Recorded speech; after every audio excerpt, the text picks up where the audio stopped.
এখানে কালপাট দিছিল, মানে অগ্রহায়ণ পুষ মাসে কালপাট দিছিল। কালপাট দেওয়ার পরে 1 মাস যায় নাই, তারপরে কালপাট আপনি ভাঙা গেছে, কোনো পানি নেই, শীত নেই, এমনি কালপাট ভাঙা গেল।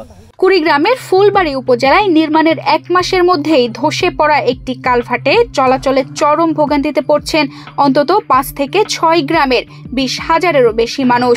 স্থানীয়দের অভিযোগ, নিম্নমানের নির্মাণ সামগ্রী ও তদারকির অভাবে এমন পরিস্থিতি সৃষ্টি হয়েছে।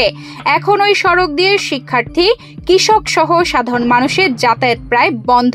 5-6 গ্রামের মানুষের দিয়ে চলাফিরা করি, হাঁটা মানে চলাফিরা করি, কত গাড়ি ঘোড়া কিছুই বর্তমান চলে না, যাওয়া যায় না, খুব অসুবিধার মধ্যে আছি। এটা আমার দরকার।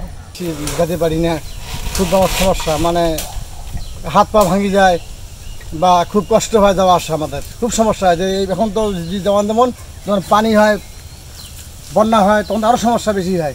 উপজেলার সদর ইউনিয়নের কুচি চন্দ্রখানা গ্রামে নাওডাঙ্গা পুলের পার ফুলসাগর সংযোগ সড়কের আজিরজোল শ্মশানঘাট এলাকায় এই কালভার্টটি নির্মাণ করা হয়। উপজেলা পরিষদের বার্ষিক উন্নয়ন প্রকল্পের আওতায় 2021-22 অর্থ বছরে 2,10,000 টাকা ব্যয়ে এটি নির্মাণ করেন কুড়িগ্রাম সদরের ঠিকাদারি প্রতিষ্ঠান মেসার্স অপু ট্রেডার্স। ভাঙার পরে আগে বাসাটা ছিল, বাসা টালে মানুষ যাতায়াত করতে করতে অসুবিধা হওয়াতে কিছুদিন পর এটা বাজেট হচ্ছে যে একটা কালপাট দেওয়ার। কালপাট দিছে, কালপাট কিছুদিন মাস খানিক যায় নাই, সেই কালপাট ভাঙি যাওয়া শেষ। আগের যে দুঃখ সেই দুঃখ এখনো আছে। তারপরে একটা বাঁশের যে চাংনা দিছে, এই চাংনাটা দিছে যাতায়াত 1 মাসও যায় না, আবার ভাঙি যায়। বাঁশের চাংনা কি সারা বছর থেকে, এখন কালপাট দিছে, কালপাটও তো 1 মাস নাই গিয়েতে ভাঙি গেছে। কালভার্ট ধসে যাওয়ায় হাজার হাজার মানুষের চলাচল বন্ধ হয়ে গেছে। গ্রামে আগে একটি বাঁশের সাঁকো ছিল, সেটাও নষ্ট হয়ে গেছে। এখন স্কুলে যাতায়াত, বাজারে যাওয়া সবই কষ্টসাধ্য হয়ে উঠেছে বলে জানালেন স্থানীয়রা। আজিরজোল 2 বছর থেকে একটা সেতুর কুল ছিল, মানে আগে থেকে একটা পুরান একটা বাঁশের একটা জাকলা ছিল, মানে সেতু কুল ছিল। সেতুর কুলটা ভাঙি যাওয়ার পর একটা ব্রিজ বানাইছে। ব্রিজটা বানাইতে 1 মাস পর ভাঙি গেছে। ভাঙি যাওয়ার পর রাস্তা দিয়ে হাঁটা যায় না, স্কুল যাওয়া যায় না, ছাত্রর কষ্ট। আজিরজোল এখানে একটা বাঁশের টাচ ছিল, সবাই যাতায়াত করছি।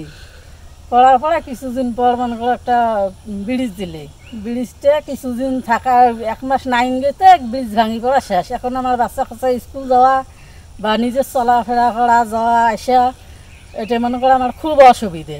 ইউনিয়ন পরিষদের পক্ষ থেকে আবারও বাঁশের চড়া দিয়ে যোগাযোগের ব্যবস্থা করে দেওয়া হবে এবং ঊর্ধ্বতন কর্মকর্তাদের সাথে যোগাযোগ করা হচ্ছে স্থানীয়ভাবে কালভার্ট নির্মাণের জন্য বলে জানালেন উপজেলা চেয়ারম্যান। ফুলবাড়ী ইউনিয়নের 5 নং ওয়ার্ডের আজিরজোল নামে একটি জায়গায় জিডির মাধ্যমে একটি কালভার্ট তৈরি হয়, কিন্তু কালভার্টটি অল্প খরচে এবং কোনো এস্টিমেট ছাড়া সেটি তৈরি হওয়ার কারণে সেটি একটি বর্ষায় সেটি ভেঙে যায়। পরবর্তীতে মানুষের দুর্ভোগের কারণে আমরা ইউনিয়ন পরিষদের পক্ষ থেকে আমরা ব্যক্তিগতভাবে সেখানে বাঁশের চড়া দিয়ে আমরা মানুষের যাতায়াত করি। এবছর সেটি প্রায় নষ্ট হয়ে যাচ্ছে। আমরা ইউনিয়ন পরিষদের পক্ষ থেকে আবারও বাঁশের চড়া দিয়ে যোগাযোগের ব্যবস্থা করে দেবো, কিন্তু সেটি স্থায়ীভাবে যদি একটি কালভার্ট ওখানে না হয় তাহলে মানুষ চরম দুর্ভোগে পড়বে। তাই আমরা ঊর্ধ্বতন কর্তৃপক্ষের সঙ্গে যোগাযোগ রাখছি।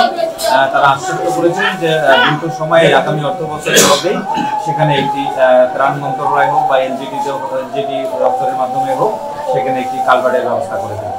স্থানীয়দের দাবি, দ্রুত ভেঙে পড়া কালভার্ট অপসারণ করে একটি মজবুত ও টেকসই সেতু নির্মাণ করতে হবে, না হলে বর্ষা মৌসুমে ভোগান্তি আরও বাড়বে এবং বড় ধরনের দুর্ঘটনার আশঙ্কা রয়েছে। তানজিদা রহমান, ইনায়া, বাংলাদেশ প্রতিদিন।